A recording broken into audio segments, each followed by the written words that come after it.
What's up, everybody? Welcome to Real Talk Recovery, where we talk about recovery from addiction and I share my life with you. My name is Nicole and I'm a person in long-term recovery. My sobriety date is July 13th of 2015, and tonight we got a guest speaker, y'all. That's right, my girl Jocelyn Davis is going to come on and share her experience, strength, and hope tonight. I'm super excited. I love speaker meetings, and I hope you guys enjoy them too. We got a whole lineup this week, y'all. A whole lineup. What? Oh, can I show you something that I want? No, baby, not right now. I'm doing a video. I love you. After I'm done, okay? Thank you. Love you. We got a whole lineup this week, y'all. So tonight we got Jocelyn. Then tomorrow we got Rochelle. So let's write this down. We got Jocelyn tonight, Monday, Jocelyn, Tuesday, Rochelle. Oh gosh. Wednesday, who did I ask for Wednesday? Mags, I think, Mags. And then Thursday, we've got Beth. I might have that backwards. It might be Beth Wednesday. But anyways, we got a whole lineup this week. The whole lineup, y'all. So y'all come on in. If y'all don't mind, please share the video. Invite your friends.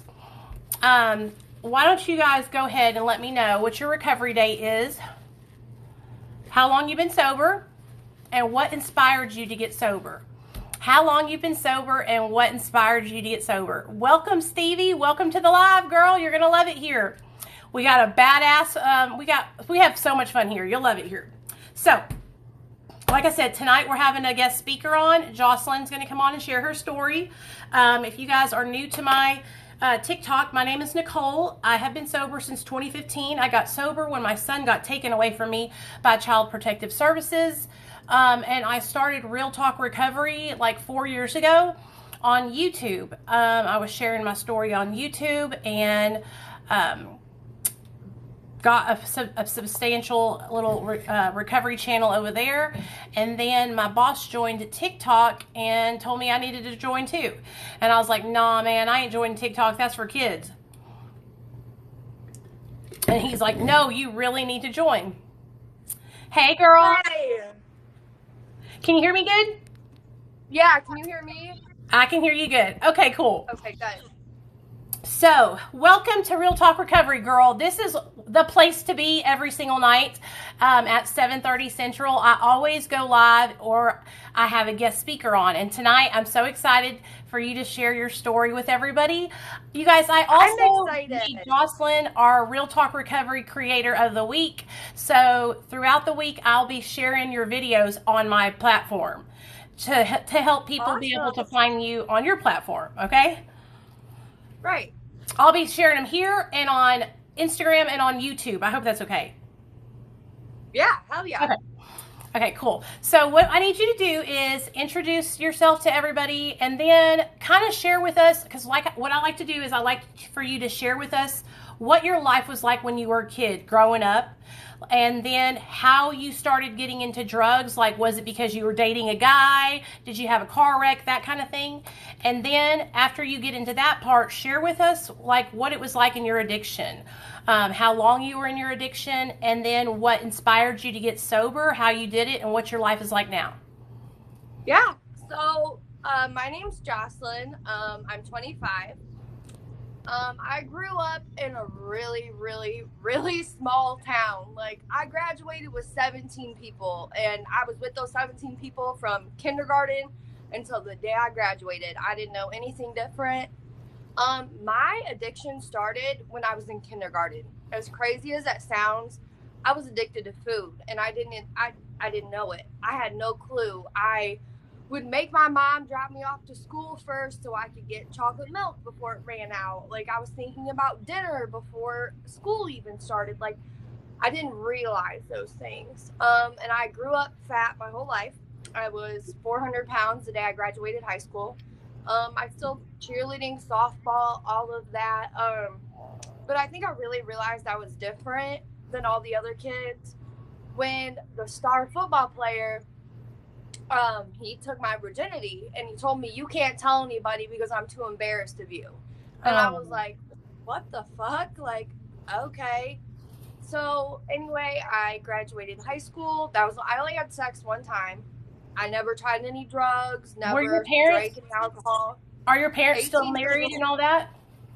No. So my parents got divorced when I was 11. My dad is a really bad cocaine addict, still is. He'll tell you he doesn't have a problem, he just doesn't when he drinks, but he'll spend $800 a week on coke. Yeah. My mom, complete opposite. She doesn't do drugs. My mom actually runs her own Al-Anon meetings and things like that. Like, she's really into recovery. Yeah. That's awesome. Yeah. And so my mom was also bigger when I was growing up, and she lost 100 pounds. And so it kind of runs in our family that way. And I also have a little brother, and he struggles with addiction now too. But yeah, I never touched a drug, never did anything like that. When I was in high school, I was very smart. I graduated with a full ride scholarship to the college that I wanted to go to. Yeah, I had other than my dad not being around, like my dad was in and out of prison and things like that, but my mom kept our household so stable. I didn't realize that my dad wasn't there. My mom made up for that. We wouldn't go to my dad's house for months at a time because my mom didn't think it was okay. She didn't think it was safe. So I never lacked for anything. When we would go to my dad's house, we wouldn't have food, we wouldn't have electric, and my mom would come pick us up. She wasn't having any of that.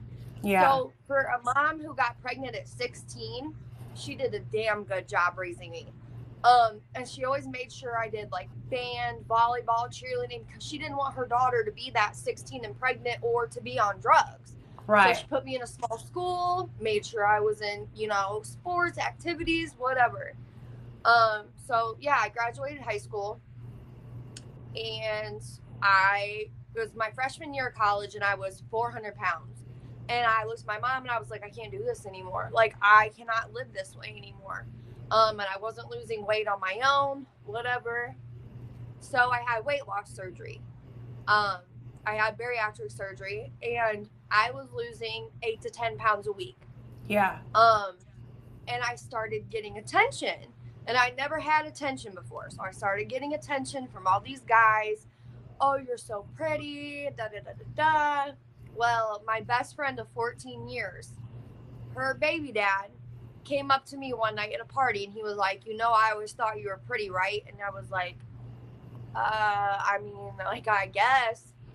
And I had sex with him that night, and I felt so guilty that I pushed everybody away. I started hanging out with him, and I started doing coke with him. And a girl who had never drank, never smoked weed, I started doing coke, but he would make me eat it. He wouldn't let me snort it because he was like, I don't want you to get addicted. You're going to get addicted if you snort it, so you have to eat it. And I was like, okay, whatever. So I started lying about going to school. I would sleep in my car during class and then come back home.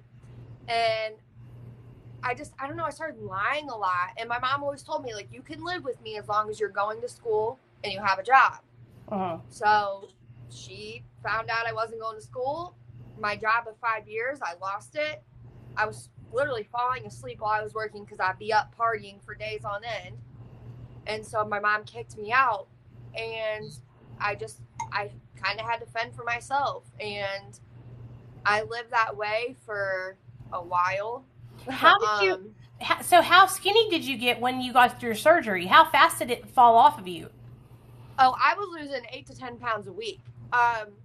I think it took me probably 2 years to lose about 200 pounds. That's unbelievable, man. I have the same, I have food addiction too, and I had it ever since I was little also. And I'm 213 right now, and I've lost like 35 pounds since January, but it's taken me so long, and it's so hard. Like, I'm working so hard to like not eat a lot, and it's because I have food addiction. And I try to explain it to people on here, and sometimes I feel like nobody gets what I'm talking about, because it's like, I get joy out of eating like I got joy out of getting high. You know what I Yes, mean? and so like when they tell you transfer addiction is a real thing, that is a real thing. I couldn't eat anymore, so I got high. Like Yeah. I snorted Coke every weekend because one, Coke would make me skinny and Adderall would make me skinny, so I fell in love with it. I Right. loved it. And I loved all the attention I was getting. I loved everything about it. So I met me and my best friend, we met this guy and he had won the lottery. And so he bought a house and mind you, I just got kicked out of my mom's. I was living in my car. So I was like, this guy won the lottery. I'm moving in with him. Like, Yeah. I'm moving in with him. So I moved in with him and his girlfriend. They had a week-old baby and I did her dirty. I took her boyfriend, kicked her out of her own house, raised her son, but I started doing pills with him. Uh-huh. So now I'm doing Percocets every day. And I'm literally walking to and from work because at this point I'm in and out of jail. My car got impounded. So I'm walking to and from work, doing pills every day. Not a good situation. So he beats me up. And I called my mom and I was like, I'm done living like this. Like, please help me. Da, da, da, da, da. So she saw that I had a car. She saw that I didn't have a car, but I was walking to work. So she bought me a car. And she helped me get my own place. And this is where I just went, I don't even know what happened. I have my own place. And I'm the type of person where I want friends so bad that I will do anything to have a friend. Yeah. So I have my own place. And now I become like the cool person. Everybody wants to hang out with me. So I had 6 people living in my 2-bedroom duplex. Not one person had a fucking job. Not one person except me. I had a job, they didn't. So one of my friends, she comes up to me and she was like, so there's this dude from Toledo. If you let him like hang out at your house, like he'll pay you in drugs. And I was like, oh, okay, like fuck yeah. Like I'm not knowing, like he's gonna sell drugs out of your house, Jocelyn. Yeah, I didn't put that together. So I was like, all right, fuck yeah, bring him, like hell yeah. So he came over to my house and he sat down. He was like, all right, like I'm gonna pay you for letting me stay here for the week, da da da da. And he sets down this fat ass rock in front of me, and I'm like, what? I'm like, what is that? I do powder. And he was like, oh no, like once you do this, like you're not gonna do anything else. I was like, yeah, no, like I'm like, look at me, like I don't have missing teeth, like that's not me, like I'm not a drug addict, sorry. Right. And he was like, I'm not a drug addict, I just do coke every now and I'm too good for that. I'm too good for that. That's what I was too. That's literally, yeah. I'm too, like, I don't do that. No, I did it. I did it, and I went, oh my God, I've never felt like that in my life. That like, they say, you know, that wah, wah, wah, like train feeling. Oh my God. It was off. Like, I couldn't stop. I could not stop. So now I have 6 people living in my house. I'm still going to work every day, but I worked at a factory at that point. I'm falling asleep at my fucking line every day, falling asleep, coming home, smoking more crack.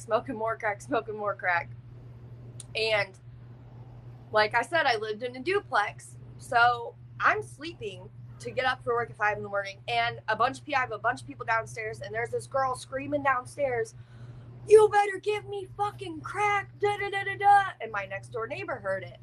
So he called the landlord. The landlord called my mom because my mom was on the lease. And the landlord's like, have you checked on your daughter? I think your daughter's smoking crack. Right. And so my mom and my stepdad come over, and they come to my house, and 3 big black guys open the door.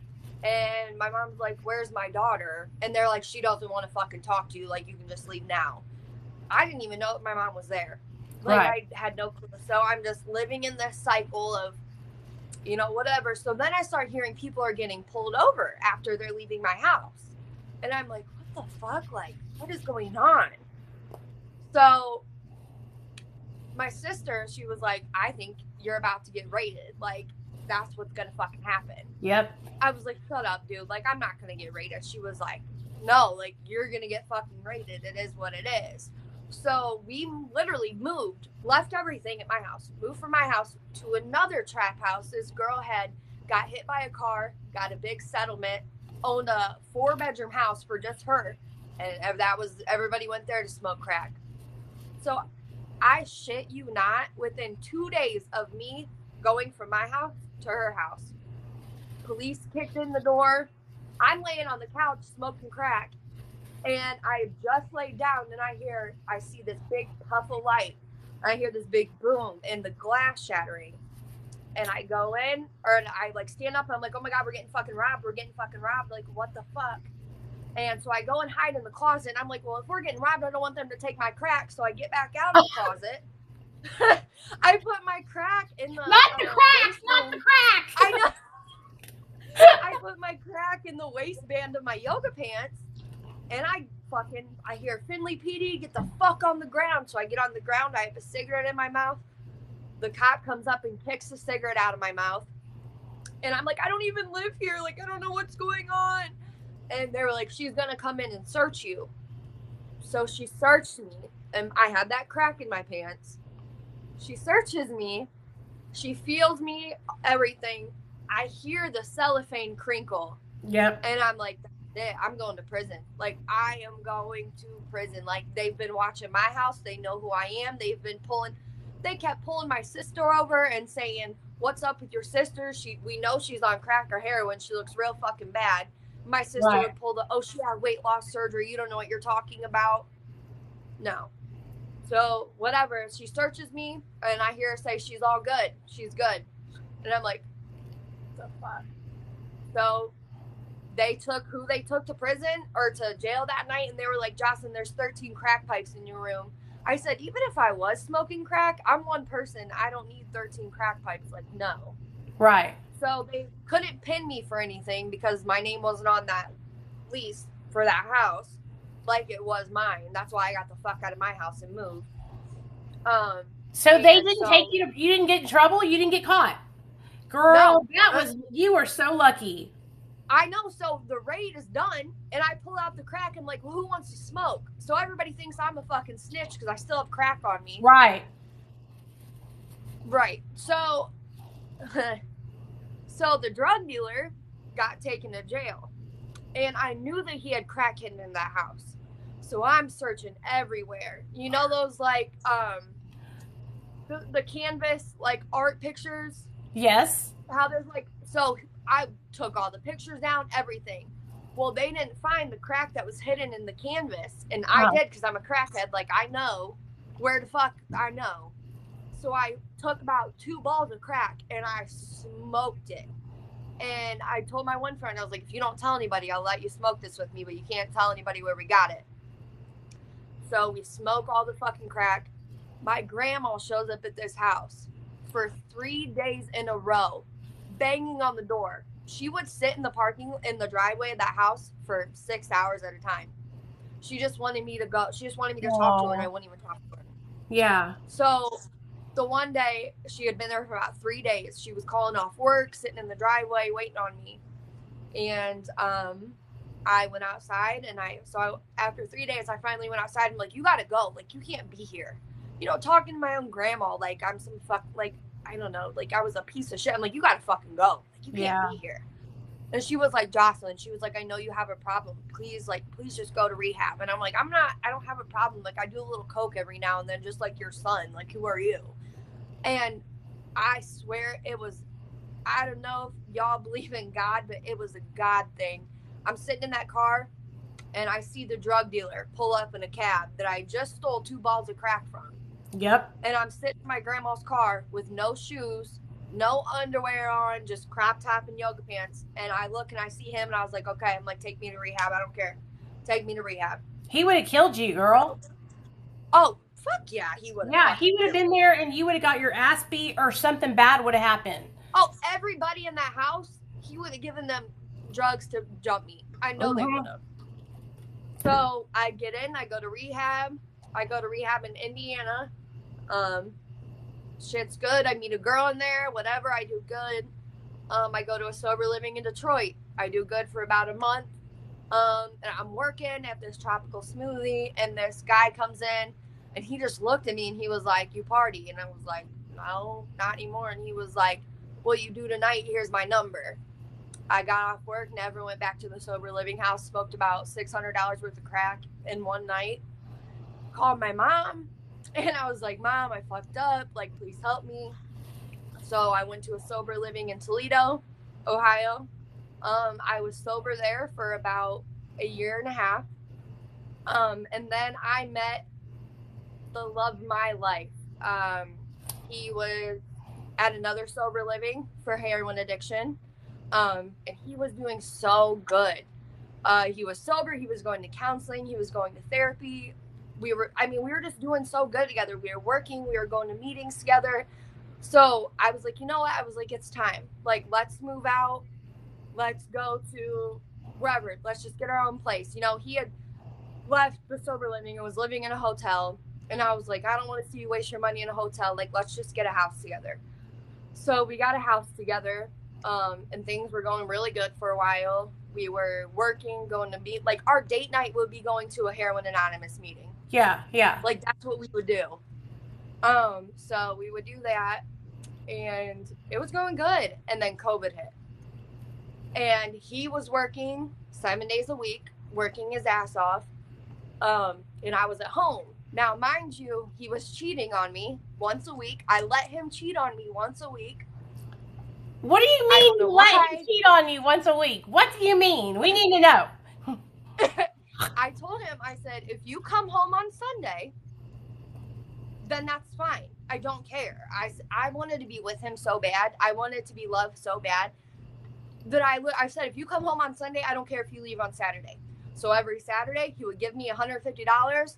Go buy paints, go buy whatever you want. Like, I'll be back tomorrow. He would kiss me, leave for the night, come back the next day, like nothing ever fucking happened.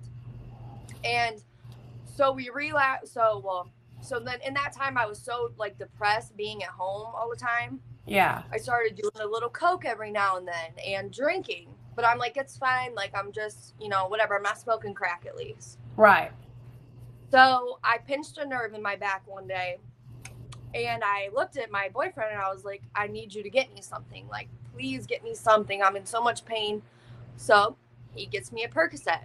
Mind you, he's still sober. Like, he's still sober as fuck. And the one day we went to Meyer together, and I'm like, and if you know him, he is like the goofiest, funniest, like whatever. He was just being over the top goofy.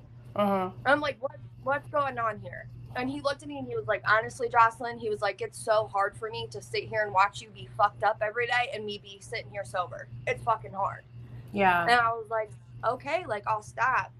And he was like, I'm not going to lie to you. I've been doing about 4 Percocets a day behind your back, 4 Perc 30s a day, like, whatever. So I started watching him. So then he started selling coke to feed my addiction. He started selling, you know, pills, things like that. Well, then one day, his drug of choice is heroin, mind you. So one day he got a bunch of Xanax bars. And we were in the car and he falls asleep while he's driving. And we almost crashed, whatever. We get home, he falls asleep in the middle of the road. And I'm like, what the fuck is going on? Well, we found out later on that those pills were pressed with fentanyl. So now his addiction with fentanyl starts. So we're fighting about him being fucked up. And the one day I looked at him and I said, I'm going to show you what you look like. Like, this is what you fucking look like. Yeah. And he bust out a line. I think my line was that big. Next thing I did a line of fentanyl that big. Next thing I know, I wake up and I'm in the bathtub naked and he's standing over me fucking crying. Jocelyn, you died. Like, what the fuck? You're dead. Like, you died. And wow. I looked at him. I said, we got to go to the store. What are you talking about? And he was like, I killed you. And he said that he was in the living room listening to music and he heard this bang and he was like, Jocelyn. And I didn't say anything. And he was like, Jocelyn. And he runs in there and he said, I was squeezing a fudgesicle face down on the kitchen floor and he had to pick me up dead weight, put me in the bathtub, undress me, you know, keep me alive. Yeah. And I remember, I don't know if you've ever overdosed, but like, it's so weird because you just want to sleep. Like, I just wanted to sleep so bad. So he's like get up. So he kept slapping me in the face and checking on me, and he was crying and freaking out.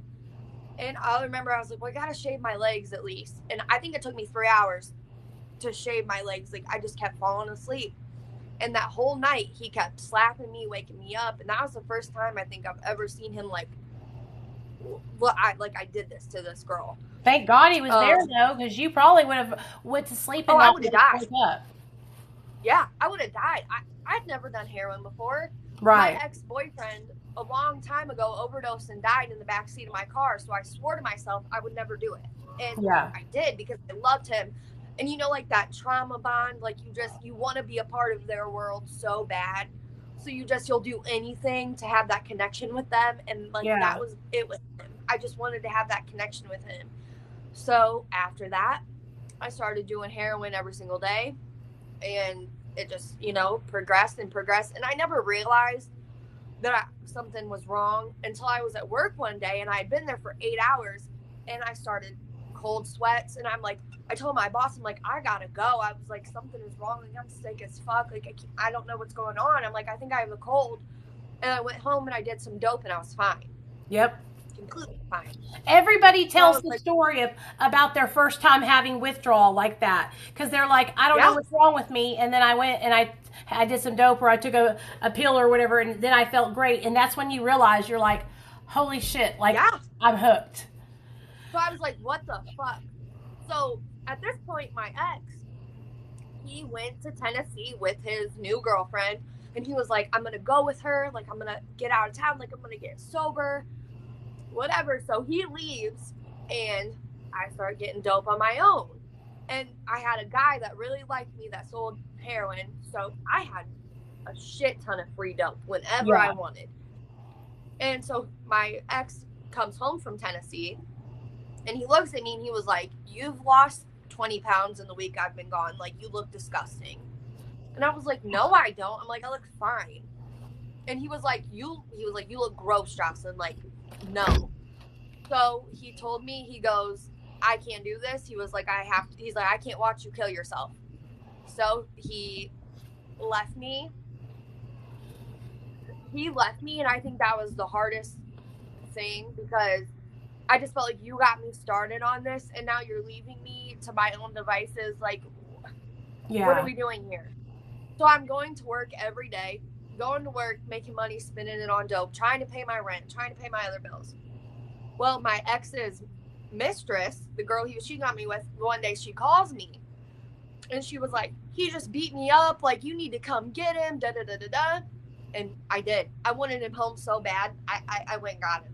I've been there. So then, like, I totally understand. I was with a guy who he beat me up. He was horrible to me, but it was like, I just wanted to be loved so bad. Yeah. So I stayed with him. Like, I totally just threw out everything that mattered to me, all my morals, all my values, everything, my self-respect, just because I wanted to be with him so bad.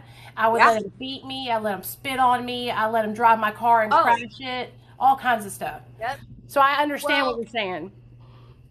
I should have said before COVID, I had a miscarriage. I had a miscarriage in January. Yeah, it was January before COVID. I had a miscarriage. And he looked at me and he goes, this is your fault. He said, you killed our baby. He said, you going out and drinking. He said, you killed our baby. And I was not the same after that. And so after she called me, he came back home, whatever. We started doing dope together. And when I said we were broke, like, we were fucking broke. Your tolerance just gets higher and higher and higher and higher. Yeah. So eventually he leaves and he goes to detox. The same week that he goes to detox, I go to work and I fall asleep at the computer. I'm at work, and my boss pulls me in the office, and she was like, so here's what's going to happen. You're either going to go take a drug test to prove you're not on drugs, or you can go to treatment right now and everything will be fine. And I flipped out. I was like, fuck you. I'm on fucking Benadryl. I don't fucking feel good. How dare you accuse me? How dare you accuse me of doing anything? I laid in my house and did heroin for the next 6 days. Didn't move. I was so worried about when my ex came home, what was going to happen. Sure enough, he comes home. And this is the day that changed my life forever. He comes home September 16th of 2021. I wake up to him punching me in the face, grabbing me by my hair, screaming at me, "Where's my shit, Jocelyn? Where the fuck is my shit?" And I'm thinking he's talking about heroin. I'm like, "You're clean." I'm like, "You're clean. Like, I did it all. Like, what are you talking about?" Well, while I had been in that state of being high and going to work, I had left our doors unlocked, and somebody came in and stole all of his stuff, his shoes, his clothes, his dead grandpa's stuff. And it was one of his friends because they knew where everything was. Right. You know, they didn't take any TVs. They didn't take any of my stuff. But he'll swear to this day that I had something to do with it, and I really didn't. But he picked me up by my hair, punched me in the face a few times, dragged me out of the bed, kicked me down the stairs, picked me up from the landing, threw me down the stairs, the rest of the stairs, dragged me by my hair, and just kept punching me, screaming at me, "Bitch, I'm gonna fucking kill you." And it's weird because it's like a movie to me. Like, I watched myself getting beat up. I didn't feel it. It wasn't, I watched it. Right. And there was, my hair was all over the house. Like, there was, you could have built a wig with the hair that he ripped out of my head. And I remember looking up at him like this, and I'm like, "Please, like, stop. Like, I don't know what you're talking about." And he just looked at me, and he just stared at me. And I think he realized, like, "Oh, fuck. Like, what did I do?" And he looked at me and he was like, "Go." He was like, "Go, or he's like, "I will fucking kill you." So I grabbed my book bag, I left, and I hid underneath of a balcony at a restaurant in Toledo. And I called my old sober living manager, and she left her job right then and there. She came and saved me. She made me call the cops because that's something I would have never done, because I never want to incriminate him. I never want to get him in trouble. I think he is a great person deep down. I think he has trauma. He has childhood issues. He has a drug addiction. But he is a great fucking person. So, yeah, I came to my mom's house after not speaking to her. I stayed the night there. Realized what dope sickness was when I was pacing around this very fucking bedroom for 6 hours, banging my head into the wall. I drove myself to detox an hour away. And I've been clean ever since September 17th of last year. So I just did 10 months. 17th, 2020. Because you said 2021, 2020. So you got clean after that. What was it like when you went into detox? What happened in there? I've never felt that in my life. Did they detox you with Suboxone, or did you get on the Suboxone clinic afterward? Well, so what happened was I tried to get sober one time on my own. Yeah. And I should have said this. I tried to get sober one time on my own. It was actually when my ex went to Tennessee. I was like, okay, I'll give this sober thing a shot, whatever. So he left me some Suboxone. And nobody told me you have to wait. So as soon as I woke up, 5 hours after I did my last line of heroin, or a fentanyl, I woke up and 5 hours later took a sub. Yeah. I have never felt that in my life. I felt like tens of thousands fire ants were biting me. I was literally butt-ass naked, banging my head into the wall, running around, screaming. I just name dropped my ex. I called him and I said, "You have to do something." I said, "I am dying. Like, I don't know what's going on." And he's in Tennessee, mind you. So he sent one of his friends over to my house, and he was like, he's gonna bring you a little bit of dope. He's like, "That's not gonna do anything, but you're gonna think that it's taking it away." So I did a little bit of it, and I fell asleep for a little bit. But I think getting sober and detox was different, because I thought there was gonna be some miracle drug that they were gonna give me that was gonna take it all away. No. And it wasn't like that. I was clean for about 24 hours when I went into detox. So I was right in the peak of my, getting sober. And they gave me a Suboxone right then and there. But honestly, maybe it did do something, because the girl in the bed next to me, she was like a IV user. And she was doing it cold turkey, and she didn't get out of bed for 6 days. Like, would just lay there and moan and scream and puke and shit her pants. And after about 3 days, I was good. But yeah, you know, when I first went to sober living for crack, I said, I was like, these people, hey, that's where I got sober, was Deaf Recovery. I was just reading that comment. But when I first was in sober living, I said, I was like, these people shouldn't be allowed to be on Suboxone. I said, that's not right. That's not okay. I said, that's fucking time-released heroin. That's not okay. Like, that's not fair. I was that judgmental. Oh, that person doesn't have teeth. They're a drug addict. That was me. You know, I grew up in such a small town, and I was so judgmental, and I was so whatever until I started having friends judge me. You know, I would have friends that were really good friends. Oh, you slept with her baby dad. We're not going to talk to you anymore. You're a piece of shit. You're disgusting. You're this and you're that. Not knowing that I've wanted to kill myself for the last month. So one guy telling me I'm pretty, I'm going to jump on it. Right. Like, I used to be so judgmental, and I'm not that anymore. I was the same way. Before I got on, I went through treatment for 30 days. And when I got out of treatment, my husband had gotten on Suboxone while I was in treatment. And so when I got out and he told me, I was so mad at him. I was like, you're just trying to play the system. You're wanting to get high still. I was mad. But then after about 3 or 4 days of trying to be sober on my own and my son being in CPS custody, I was struggling. And so I went and got on Suboxone, and it was the best thing I ever did. It saved my life. I wouldn't be sober today if I hadn't got it on Suboxone. Because every time I would get sober, I would stay sober for a couple months, 6 to 9 months, and then I would relapse. And so I just made a TikTok today, and I was saying that we need to start normalizing long-term Suboxone treatment because people think there has to be an end. You don't ever have to get off Suboxone if you don't want to, and there's nothing wrong with that. The success is in what you're doing right now. Working your job, going to meetings, all this, that's success. Success doesn't have to mean that you get off. So go ahead. Sorry about that. Absolutely. And I have a really good friend who actually, she was peer support at my house that I was living at. She was doing great. And I go to the same meeting every Monday and every Saturday. I'm a big, like, that keeps me sober, I feel. But she got off of her Suboxone, and no detox would take her because it was no detox would take it and have her insurance pay for it because it was something that was prescribed to her. So she had to detox off of her Suboxone alone in her house, and she relapsed because she wasn't ready. Because people push the get off Suboxone, get off Suboxone, get off Suboxone. Why?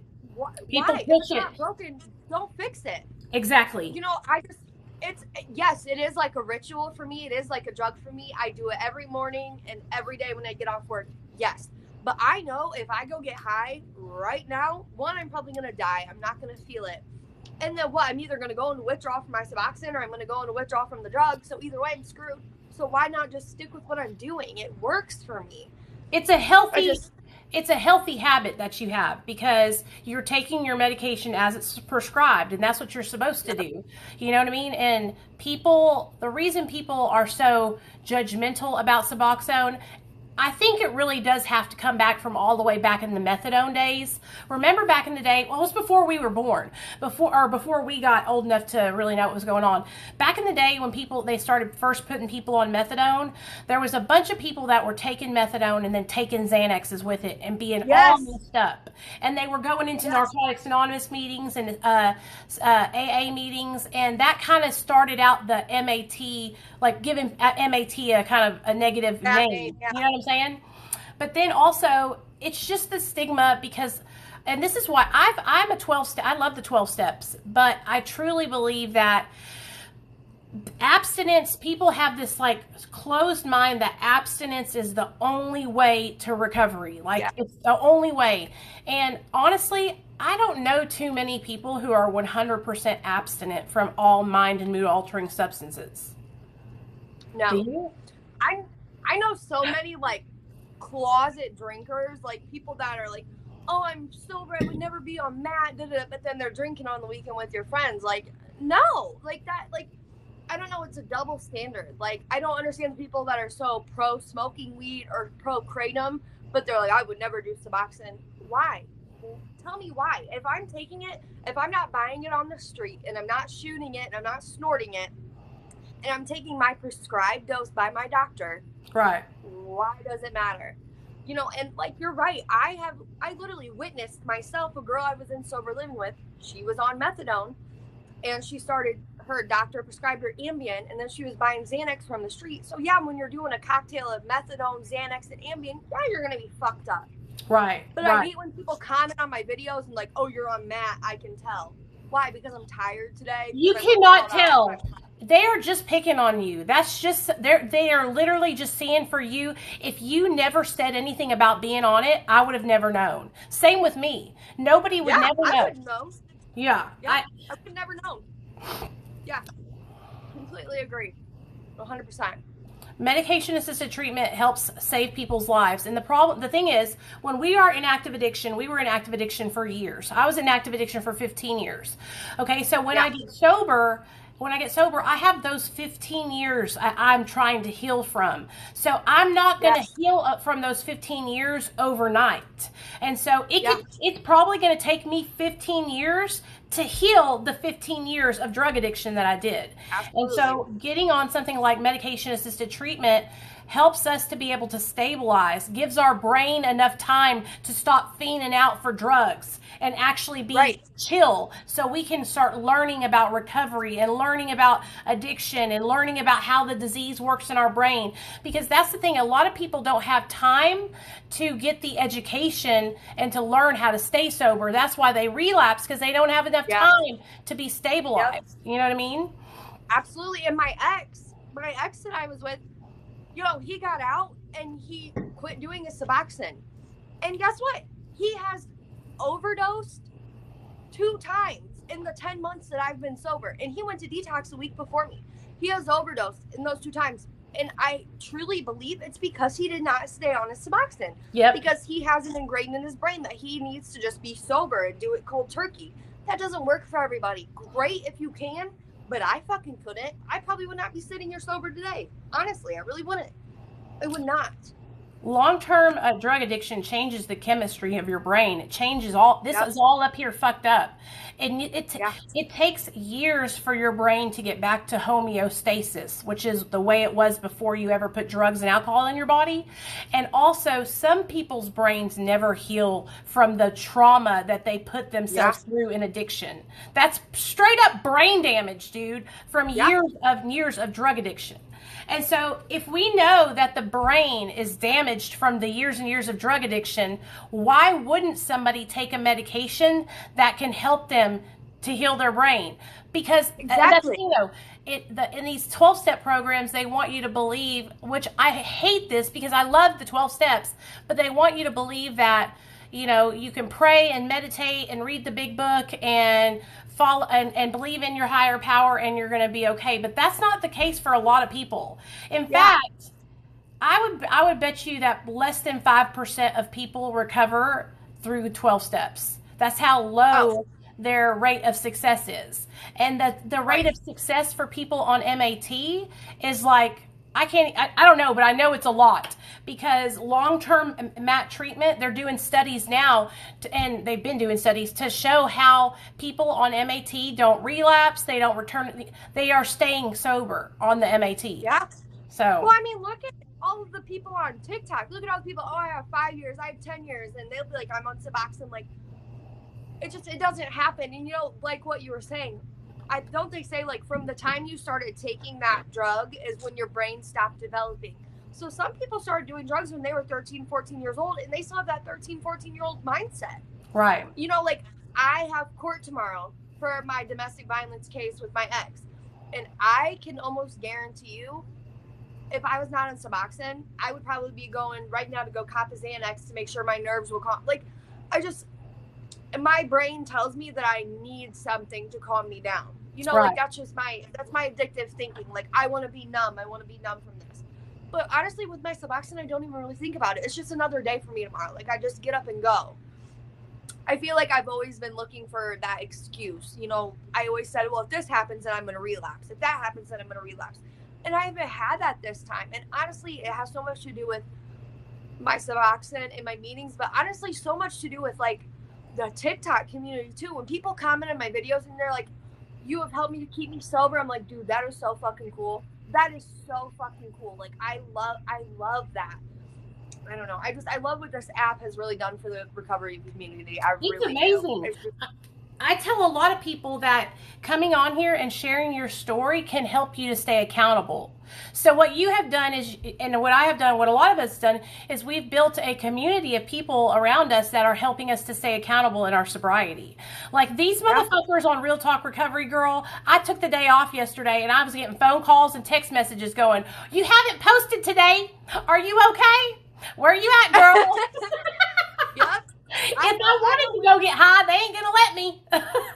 Yes, when I'm at work, oh my God, when I'm at work, why aren't you commenting? Why aren't you replying? I'm like, damn, like, I don't make money off of TikTok yet. Like, give it some time. I will, but yeah, damn. Yeah. It helps a lot, doesn't it? I know. I love it. I love doing social media when it comes to recovery. I do too. I love it, and I love to show people, like, don't be ashamed.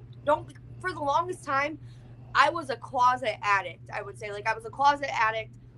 And then when I would be sober and I would relapse and I would fuck up, I wouldn't want to tell anybody. So I would be like, oh, I'm 6 months sober today. But really, I wasn't. I didn't want to. Now I'm not ashamed. I'm not ashamed of what I've done, where I've been. Like, I'm so proud of my addiction because it has taught me so many things that a lot of people wouldn't go through in a whole lifetime that I've been through when I'm 25 years old. I've seen people die. I've seen people die. I've seen blood splattered everywhere from somebody trying to shoot up painfully for hours. Like, I've seen it. I've been through it, but it has helped me have so much compassion and to not be judgmental. And it just, I don't know. I am so, I don't want to say blessed to be an addict, but kind of, because it has helped me just, I don't know, just care for others and have empathy and be understanding of people go through shit. Like, people go through fucking hard ass things. And being an addict, we get to live 2 lives in one lifetime. We are very blessed. And we get to know what it's like to be at the very bottom, and then we get to know what it's like to be at the top. And so it's amazing to be able to experience both sides of the coin in one lifetime. And so that's all I always tell everybody. Hard. We're very fortunate. It's hard to be an addict. It is hard to be an addict, but it is so hard to be in recovery. It is so hard to be in recovery because, I'm 25 years old. What does a normal 25-year-old do? They go out, they get trashed at the bar, and it's like I'm sitting here every weekend like, okay, like another weekend at home. No, you are young. You are young. I am young. I bet it is hard to be sober. See, I'm old. I'm almost 40. And so it's like I don't have that temptation anymore because all my friends, they don't drink or anything anymore. The friends that I do have. Or if they did drink, they're like old. You know what I'm saying? And so I can't imagine being under 27 and that has to be tempting. I can totally understand that. Okay, tell us what you do. How do you stay sober every day if you have those temptations in your life? Honestly, this is gonna sound so like corny, but really, my mom has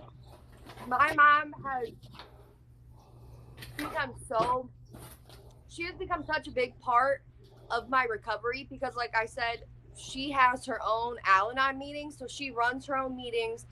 And she is very big into mental health and making sure that my mental health is okay because, I have bipolar disorder. I have BPD. I have an eating disorder. And, now I have PTSD and I have trauma. And sometimes I just can't do it. I just can't. Like, if I look at her, I'm like, I just can't do it today, Mom. Like, I just can't fucking do it. She gets it. And the girl that ran my sober living, I have watched her be just a peer support, working 3rd shift, to now she is a licensed social worker. And she has saved my life on more times than I can count. But really, it's just, I have to look at myself. Where do I want to be? Do I want to keep rebuilding I know it's so corny, but play the tape through. I play the tape through. Do I want to go back to rehab and lose everything and be broke? Or now I'm at a job I never thought I would work at. I'm going back to school. I'm taking things slow. I think every time I get sober, I'm like, okay, you have to hurry up and make this money and then get this house and do this. this time I'm taking shit slow. I'm not going back to serving and bartending where everybody does drugs in that environment. I'm not going back to that. You know, I'm just building my life. And honestly, Suboxone has kept me so fucking sober. Yeah, it does help a lot. Yeah. Tell me this. If you could tell people, if there was somebody in the audience right now that is struggling with drug addiction, and you could tell them one thing, what would it be? I think it would be that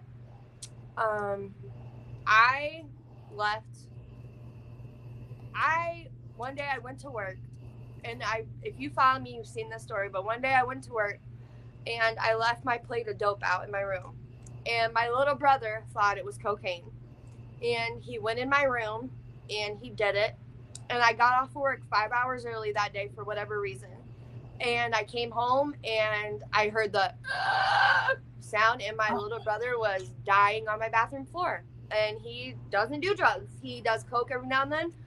But I essentially killed my little brother. When the cops came, he was blue. Thank God they fucking did, I think, 4 or 5 shots in Narcan and did the heart thing and brought him back to life. But to somebody that's struggling with addiction, I know you think nobody loves you, and I know you think nobody cares about you, and I know you think everybody has washed their hands with you, but they haven't. They love you. They love you, and do not make somebody go through what I went through watching my little brother die. Because if he would have died and not came back, I probably would have killed myself. Do not. I know people think like my mom doesn't love me. No, your mom fucking loves you. Your mom fucking loves you. Your dad fucking loves you. If you can't do it for yourself, do it for them. Exactly. Do it for that life that you don't have yet. Do it for that child that you're going to get to raise someday, that husband or wife you're going to get to have someday, that house you're going to, it will get better. It does get better. It fucking will. Like, I went from sleeping in my fucking car, not showering for days. Nobody would let me in their house to shower because they thought I was going to fucking steal something. So now my mom, yeah, I'm 25 and I live with my fucking mom. Yeah, I do. That's okay, girl. That's okay. Yeah, like, I had a house. I had a home. At least you have your mom to support you. A lot of people don't have that. You know? All I had in that home was a boyfriend that beat me in heroin. I had my own home. I had my own stuff, but I wasn't healthy there. It wasn't a healthy environment for me. Like, it does get better and it will get better. I have seen people come from addiction, prostituting, and things that they would have never done. You know, one time, and I never prostituted and never sold my body. I always worked 2 jobs. But one time I did, it's the same fucking thing. Oh, it's the same thing, yeah. Yeah, my drug dealer, I thought he was so attractive, but he had crack, and one time I slept with him and he gave me crack. That's the same, you come back from it. It doesn't make you an awful person. You will come back from it. Like, I don't know, just if you're in your addiction, I understand you are not going to stop until you want to stop. Nobody can make you, nobody can love you into it, nobody can force you into it. But just like, don't give up. You'll come back from it. You'll get better, and like, one day you'll get to sit there and you'll get to help people get sober, and that's the coolest fucking thing. It is the coolest fucking thing. It is. You did a good job, girl. Thank you for sharing your story. Thank you for letting me. I was nervous. No, you did great. You did amazing. You talk like sometimes people get choked up and I kind of ask questions to keep them on track, but you did awesome. Like, I really appreciate it. We had almost 100 people in here watching your video.